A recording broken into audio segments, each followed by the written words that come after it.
Good morning, class. So today we are going to learn about the right to education and right to property and the restrictions which are imposed on our fundamental rights. Right to education, I have mentioned it earlier also. Let us see what it says. Underline, the right has been granted by the Constitution 86th Amendment Act 2002. By this act, a new Article 21A has been inserted in the Constitution which states, the state shall provide free and compulsory education to all children of the age of 6 to 14 years in such manner as the state may by law determine. So, free only in the government schools. No free education will be imparted by any private institution. No individual can force they can request on grounds of poverty or any other humanitarian grounds, but they cannot. No individual can force a private organization or school to give free education to their children. Right to property. Article 31 of the Constitution had earlier empowered the citizens of India to purchase, hold and dispose of movable as well as immovable property as a fundamental right. Underline, however, in keeping with the socialistic philosophy of the Constitution, the right to property was deleted from the list of fundamental rights by the 44th Amendment Act 1978. This amendment made the right to property, Article 300A, a legal right. It is no longer a fundamental right, but it is a legal right. So you can buy and purchase, but it is not fundamental. Now we are not going to do check on arbitrary actions of the state. We will go to restrictions imposed on fundamental rights. Now fundamental rights are not absolute, meaning to say they are not complete or they are fixed. They are liable to change. How? Reasonable restrictions can be imposed on them because of the general welfare of the society.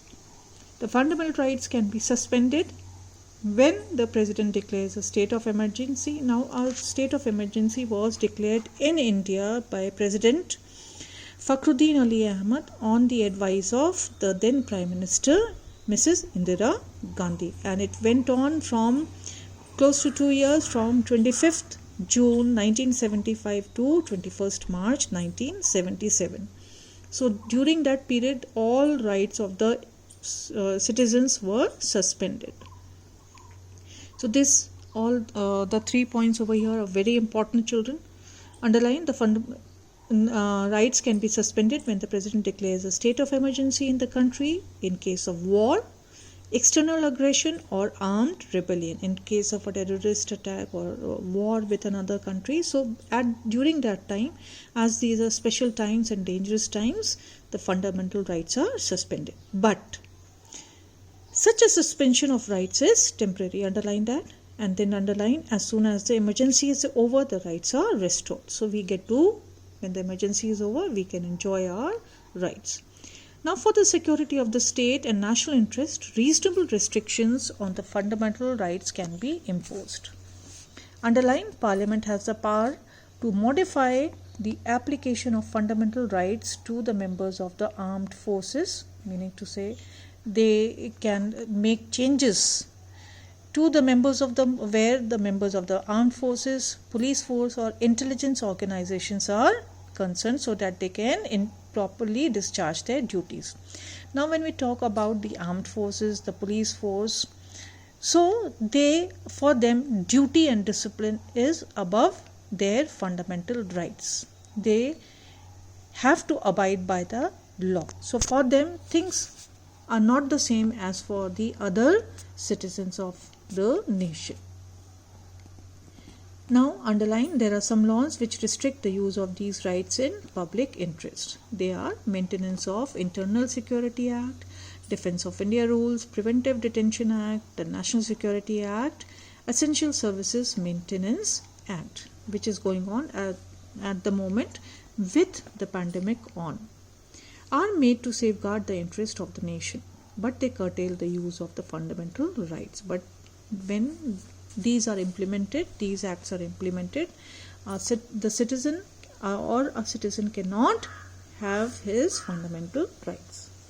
Now let us see the suspension of fundamental rights. The fundamental rights guaranteed by the Constitution remain suspended while a proclamation or proclamation is declaration of emergency is made by the President under Article 352.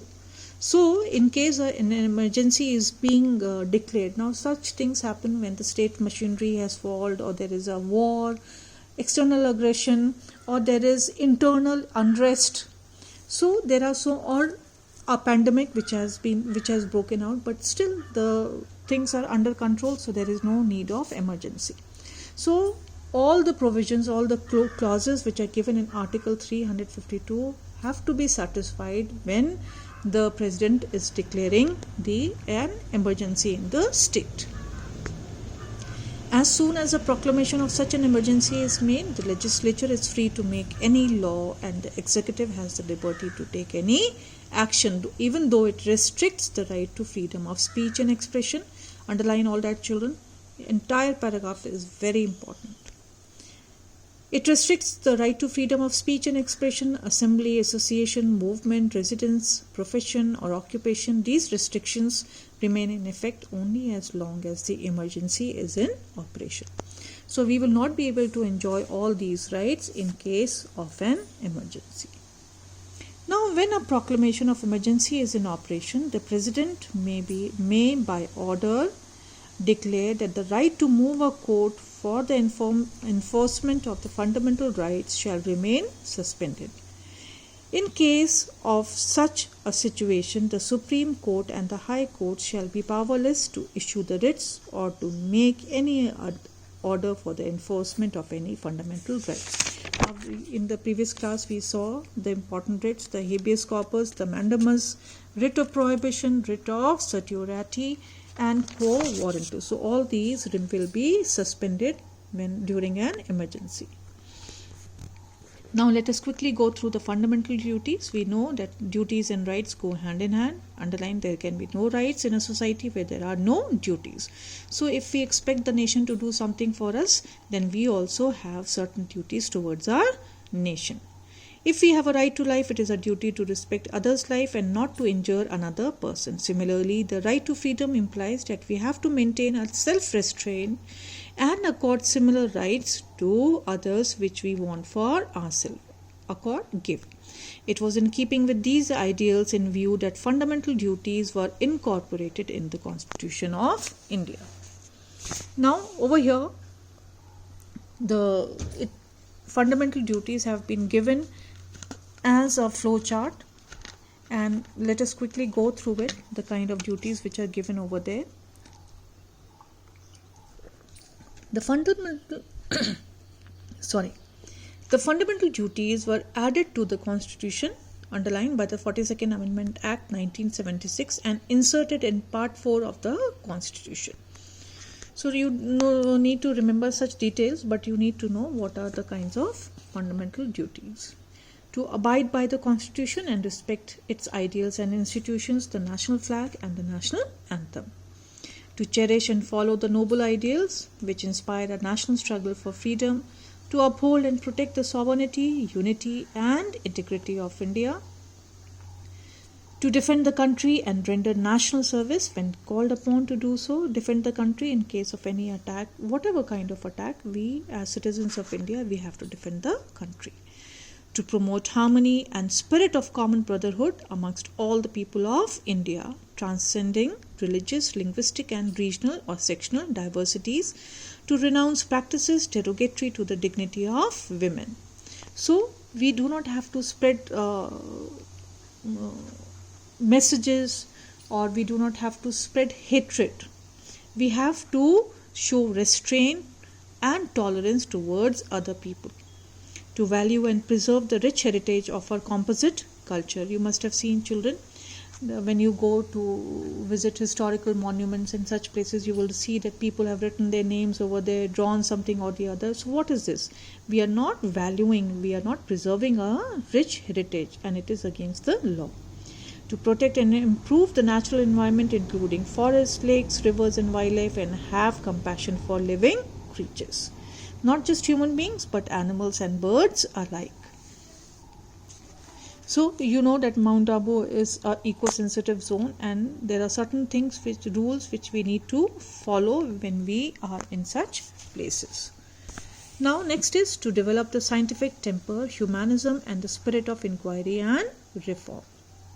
Inquiry and reform means to be curious and to go further ahead, to study, to learn new things, to safeguard public property and to abjure violence. If safeguard public property, there you must have seen children that there during times when people are not happy with a certain decision of the government, or a certain group of people is not happy with an individually, then you must have heard about the word lynching, where the mob or the crowd take the rule of law in their hand and they start to dispense their justice.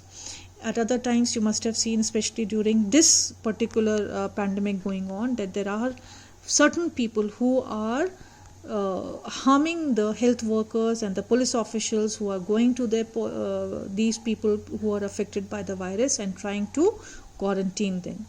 So this should not be there. To strive towards excellence in all spheres of individual and collective activity, to give your best to the nation and the people around you, so that the nation constantly rises to higher levels of endeavor and achievement. Now, it is the duty of a parent or guardian to provide opportunities for education to his child, or as the case may be, ward between the age of 6 and 14 years. So, it is compulsory for a parent or guardian to send his child or the children under their care for education. Education is compulsory. The clause K was added by the Constitution 86th Amendment Act 2002. Now let us come to the importance of fundamental duties. To make the citizens aware of their social, this is very important, please write over there. To make the citizens aware of their social and economic obligations. Obligations here are the duties. To warn them to do and not to do certain things in the interest of their country, fellow citizens and themselves. To protect and awaken the people to their cultural heritage. See, if we do not preserve our cultural heritage, the language, the culture, the tradition, then they will die out slowly. To tame the unruly elements in society. If we see something wrong happening somewhere, then it is our duty, a fundamental duty, to rise up against that person, that individual or that organization. Now, to strengthen national harmony as to stir up patriotism. So, for a nation to be economically independent, to be technologically advanced, patriotism of its nationals is very important. So with this fundamental duties, we come to the end of the chapter, salient features of the Constitution, part 1. Please go through the terms to remember. They are very important right over there and you need to know them by heart. The question answers, some of the question answers of these chapter have already been uploaded in eKare. Please remember, do it in your notebooks. Go through the chapter once again. If there is anything which you have not understood, please note it down and we will take it up later when the school reopens. Despite the number of question answers which you are going to do in your notebook, your main study has to be from in between the chapter. This is how the boards you will attempt your question and answers. Thank you.